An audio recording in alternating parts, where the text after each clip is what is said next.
vaya revuelo ha causado lo que publicó ayer César Gutiérrez Priego. Nosotros hemos advertido, más allá de que César, por cierto, va a estar el día de hoy con nosotros, más allá de que ha por años formado parte de esta familia de colaboradores, de analistas, que ha tenido no solamente segmentos, programas en Sin Censura, y luego dicen, lo que salga de Sin Censura no puede ser bueno. Pues algunos salieron de Sin Censura y están en Canal 11, solo para que le vayan midiendo a sus declaraciones.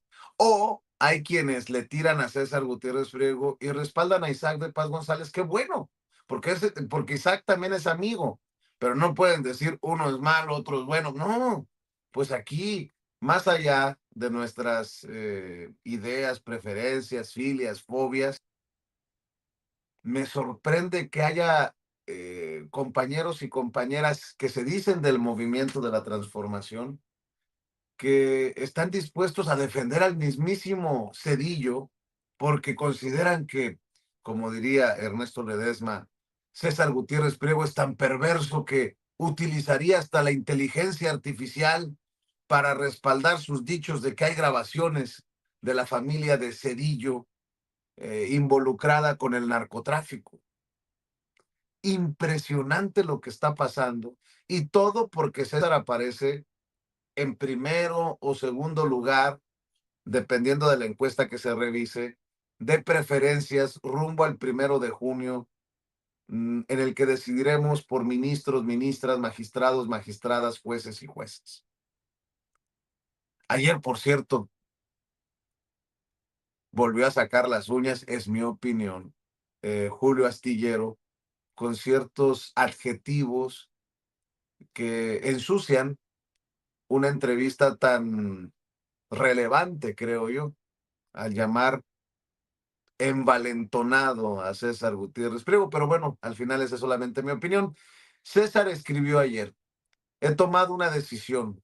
Voy a publicar los audios de la familia de Ernesto Cedillo que comprueban sus nexos con el narcotráfico. Estos últimos días, mi candidatura como ministro de la Suprema Corte de Justicia de la Nación ha despertado la ira de los conservadores y corruptos que no quieren que el Poder Judicial cambie. No es gratuito que estos ataques, mentiras y difamaciones contra mi persona se multipliquen al mismo tiempo que Ernesto Cedillo regresa al escenario público. El mensaje es más que claro. Manifiesto haber sido secuestrado y torturado a los 20 años junto con mi familia para declarar en contra de mi padre. ¿Por qué no mencionan eso? El chofer de mi padre fue secuestrado y declaró bajo tortura porque secuestraron a sus hijos. ¿Por qué no mencionan eso?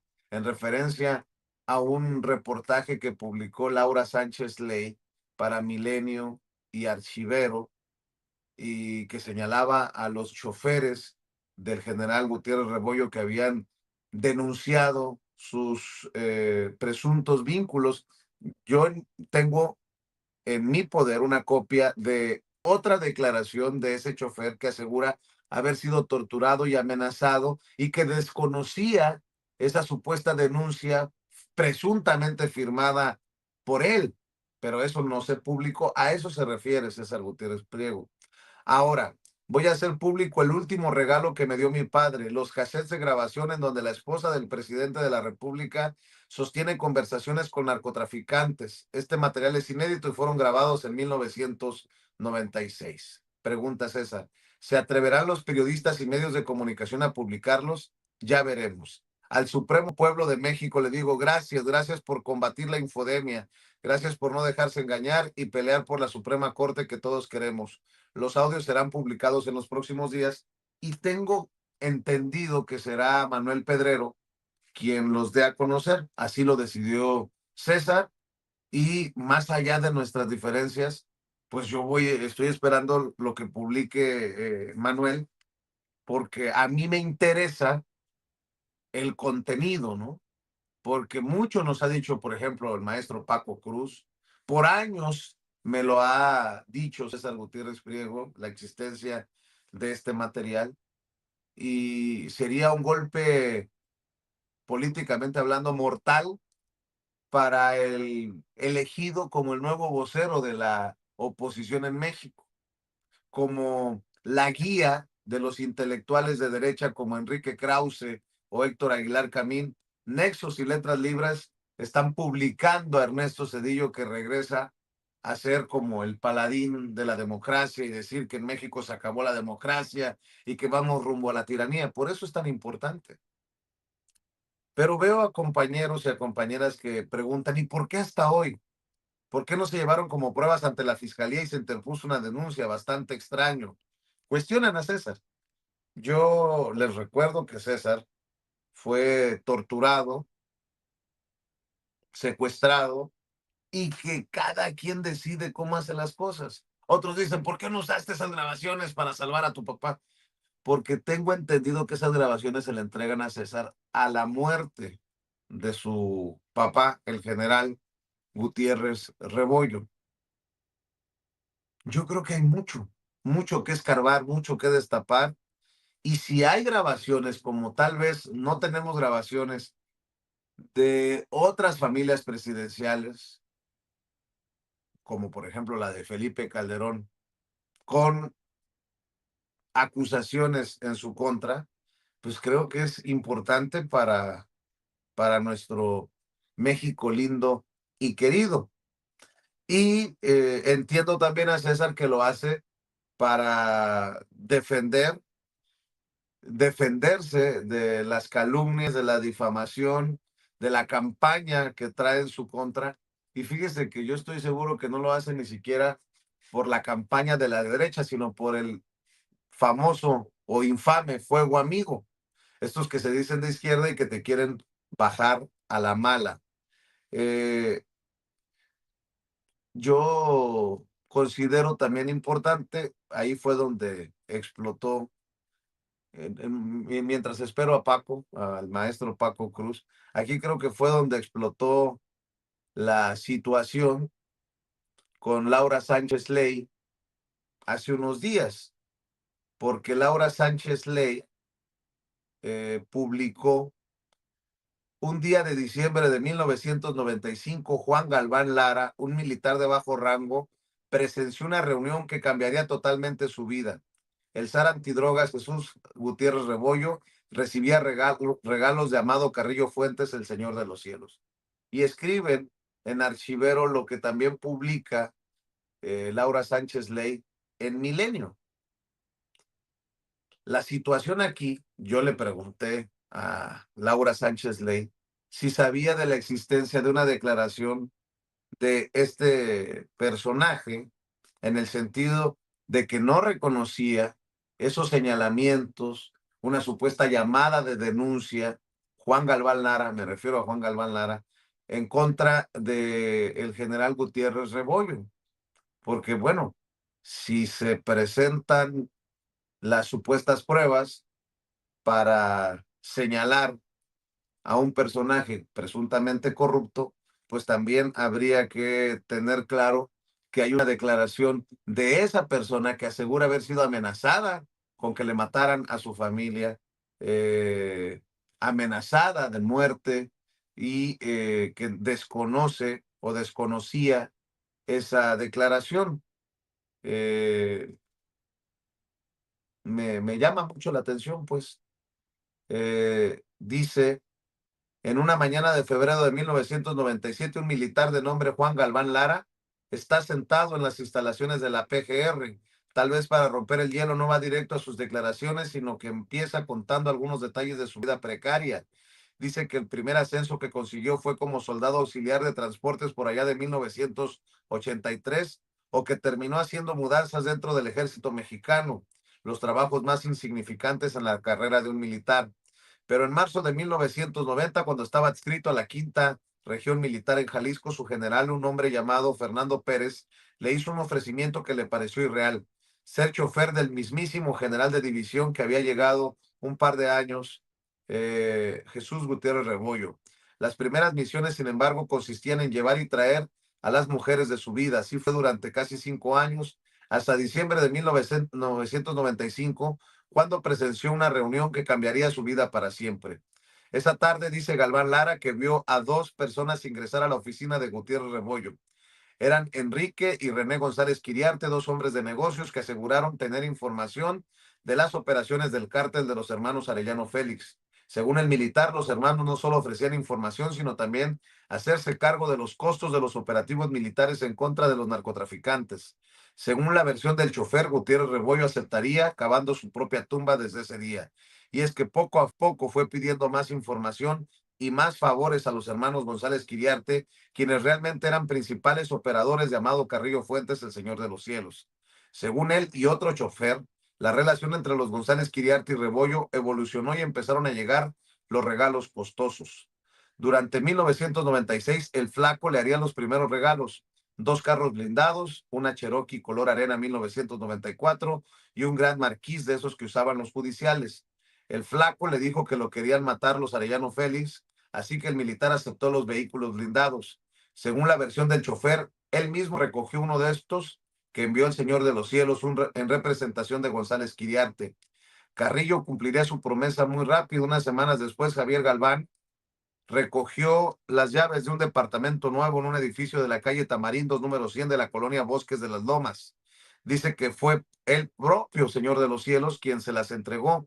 Consta en las declaraciones del chofer ante la autoridad y sigue esto que se publica en torno a los negocios turbios y los regalos que habría recibido Jesús Gutiérrez Rebollo. Menciono el caso del papá de César Gutiérrez Priego, porque incluso en esta columna de la periodista o comunicadora Vanessa, ¿cómo se llama esta? Vanessa Romero Rocha, para el periódico Reforma, que es retomada esta columna precisamente por Laura Sánchez Ley, inicia hablando de el general Gutiérrez Rebollo, o sea, como señalando que César es culpable de ser el hijo del general Gutiérrez Rebollo, y me llamó mucho la atención, ¿no? En las primeras páginas del libro ¿Quién manda aquí?, de Javier Moreno, se lee del ascenso y ocaso de Jesús Gutiérrez Rebollo, el general nombrado en el sexenio cedillista para dirigir el Instituto Nacional para el Combate a las Drogas. Aquel hombre que habitaba un lujoso departamento en Polanco, costeado por los criminales que había prometido ajusticiar, fue sentenciado 2 veces: narcotráfico y acopio de armas de uso exclusivo del ejército. El hijo de Gutiérrez Rebollo, quien sostiene que su padre fue víctima de un montaje, tras descubrir los vínculos de la familia de Cedillo con el crimen organizado, aparecerá el próximo 1 de junio en la boleta morada con la que elegiremos ministros de la Suprema Corte de Justicia. Número 49, nombre César Gutiérrez Priego. Y seamos justos, César no es su padre, habrá que juzgarlo por lo que es, no por el linaje que arrastra al César, lo que es del César. Entonces, ¿por qué empieza la columna con la supuesta culpabilidad del general Jesús Gutiérrez Rebollo? Por eso me llama mucho la atención y porque además yo tengo copia de una declaración que no es incluida en este reporte de Laura Sánchez Ley para precisamente Milenio y para Archivero, que también se publica en Archivero. Tengo una diligencia y declaraciones de Juan Galván Lara, que se incluyen en la causa penal número 759 diagonal 99 en contra de Jesús Gutiérrez Rebollo. Y entre otras cosas, en estas declaraciones, este señor, Juan Galván Lara, asegura haber recibido amenazas en contra de su familia. Dice, por ejemplo: deseo agregar que el informe policíaco que me acaban de leer es falso. El principio de que yo hice una llamada telefónica donde denunciaba al general Jesús Gutiérrez Rebollo. Es la primera vez de mis comparecencias que se me lee ese informe policíaco. Hago responsable de esa falsedad al entonces coronel de infantería diplomado de Estado Mayor Juan Manuel Rico Gámez, titular de la Policía Judicial Federal Militar, porque yo en ningún momento manifesté haber denunciado al general Jesús Gutiérrez Rebollo. Asimismo, que he sufrido la presión, las amenazas de personal, específicamente de un licenciado de la Procuraduría General de la República que se encuentra en la UEDO, que es la Unidad Especializada para Delincuencia Organizada, de apellido Luna, el cual hace aproximadamente 1 año, 7 meses, me mandó a hablar, y por lo que dije de los careos llevados aquí en Almoloya con Javier García Hernández y Horacio Montenegro, me dijo que si volvía a decir lo que no me dijeran ellos, me iba a chingar o le iba a hacer compañía a Jesús Gutiérrez Rebollo.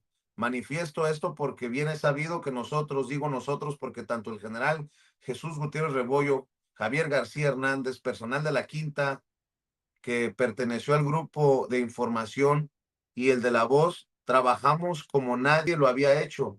Verbalmente, en una ocasión, el secretario de la Defensa Nacional, general de división diplomado del Estado Mayor, Enrique Cervantes Aguirre, personalmente fue a Guadalajara y le ordenó al general Jesús Gutiérrez Rebollo que quería detenido al supuesto narcotraficante Héctor Luis Palma Salazar. Manifiesto esto porque el de La Voz iba de chofer, yo lo escuché. El general Jesús Gutiérrez Rebollo me ordenó se implementara un operativo en Vallarta, Jalisco, el cual se iba a llevar a cabo en contra del Güero Palma, Héctor Luis Palma Salazar, y así como estas órdenes verbales, hubo otras. De todas mis declaraciones, yo lo manifesté que mis careos con Javier García Hernández, Horacio Montenegro Ortiz, a mí, para poderme preguntar o para poder declarar y decir todo lo que está sentado, secuestraron a mis hijos por el tiempo de 6 meses aproximadamente, los cuales los tuvieron en las instalaciones del Colegio Militar, esto manifestando que el teniente coronel licenciado de Justicia Militar de apellido Peralta Pérez, que yo estaba acogido al programa de protección a testigos y que por esta razón tenían a mis hijos en ese lugar, las cuales en esos aproximadamente 6 meses los vi en 3 o 4 ocasiones. Manifiesto esto porque creo que no es justo que me hayan hecho eso, porque una cosa es que si nosotros estábamos metidos o no estábamos metidos, y otra cosa es que hayan metido a mi familia, en este caso, mis 4 hijos. De antemano se lo repito, yo recibí órdenes para implementar o llevar a cabo operativos, los cuales siempre tuvo conocimiento el que me ordenaba, que fue el general Jesús Gutiérrez Rebollo, y él a su vez a sus superiores se los hacía saber qué operativos eran los que se habían llevado a cabo. Asimismo, quisiera saber bien concretamente cuál es el enriquecimiento ilícito, porque no lo entendí bien específicamente qué es enriquecimiento ilícito, siendo todo lo que deseo declarar. Entre otras cosas, tengo un documento que habla precisamente de que desconoce este personaje que se usa en contra del general Jesús Gutiérrez Rebollo, esas declaraciones de que él lo denunció, y me llama la atención que para las investigaciones periodísticas no se tome en cuenta la declaración de Juan Galván en el expediente 759 diagonal 99, porque suena muy chingón para el periodismo, ¿no? Los choferes que echaron de cabeza al general Gutiérrez Rebollo, pero resulta que hay una declaración que nadie tomó en cuenta, hay un documento que nadie tomó en cuenta. Bueno, todo esto se está destapando porque César Gutiérrez Priego dijo, tengo grabaciones, y está hasta la mismísima ex primera dama de México, esposa de Cedillo, hablando con los narcos. Echaría esta grabación, creo yo, abajo, esa imagen de impoluto de Cedillo, y bueno, creo que le agregaría un punto más de debate recio a nuestro país. Esto que estaría dando a conocer César Gutiérrez Priego. Pero bueno, el que también sabe de estos casos